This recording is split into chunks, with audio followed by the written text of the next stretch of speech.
किताब मुकद्दस में से यर्मिया की किताब के पहले बाब की तिलावत। यर्मिया बिन खिल्किया की बातें जो बिन्यामीन की मुमलकत में अनतोती काहनों में से था, जिस पर खुदावंद का कलाम शाह यहूदा योसिया बिन अमून के दिनों में उसकी सल्तनत के 13वें साल में नाज़िल हुआ। शाह यहूदा यहोयाकीम बिन योसिया के दिनों में भी, शाह यहूदा सिदकिया बिन योसिया के 11वें साल के तमाम होने तक, अहले यरूशलेम के असीरी में जाने तक, जो 5वें महीने में था, नाज़िल होता रहा। तब खुदाउन का कलाम मुझ पर नाज़िल हुआ और उसने फरमाया, इससे पेशतर कि मैंने तुझे बतन में खलक किया, मैं तुझे जानता था और तेरी विलादत से पहले मैंने तुझे मखसूस किया और कौमों के लिए तुझे नबी ठहराया।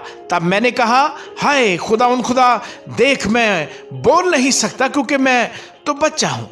लेकिन खुदावंद ने मुझे फरमाया, यूं ना कह कि मैं बच्चा हूं, क्योंकि जिस किसी के पास मैं तुझे भेजूंगा तू जाएगा और जो कुछ मैं तुझे फरमाऊंगा तू कहेगा।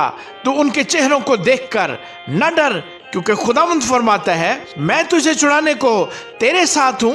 तब खुदावंद ने अपना हाथ बढ़ाकर मेरे मुंह को छुआ और खुदावंद ने मुझे फरमाया, देख मैंने अपना कलाम तेरे मुंह में डाल दिया। देख आज के दिन मैंने तुझे कौमों पर और सल्तनतों पर मुकर्रर किया कि उखाड़े और ढाए और हलाक करे और गिराए और तामीर करे और लगाए।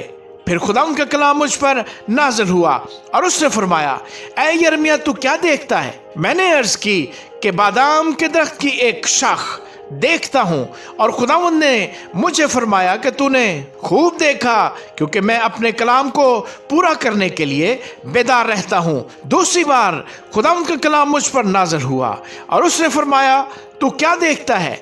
मैंने अर्ज की कि उबलती हुई देग देखता हूं जिसका मुंह शिमाल की तरफ से है। तब खुदावंद ने मुझे फरमाया कि शिमाल की तरफ से इस मुल्क के तमाम बाशिंदों पर आफत आएगी, क्योंकि खुदावंद फरमाता है, देख मैं शिमाल की सल्तनतों के तमाम खानदानों को बुलाऊंगा और वो आएंगे और हर एक अपना तख्त यरूशलेम के फाटकों के मुदखिल पर और उसकी सब दीवारों के गिरदा गिर्द और यहूदा के तमाम शहरों के मुकाबिल कायम करेगा, और मैं उनकी सारी शरारत के बायस उन पर फतवा दूंगा, क्योंकि उन्होंने मुझे तर्क किया और गैर माबूदों के सामने लुबान जलाया और अपनी ही दस्तकारी को सजदा किया।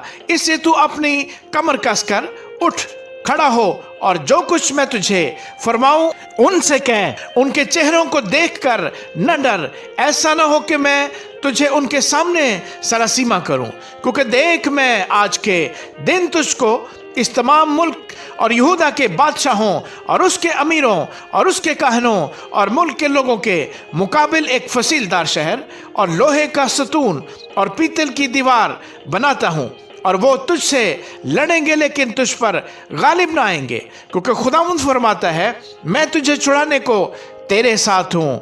आमीन।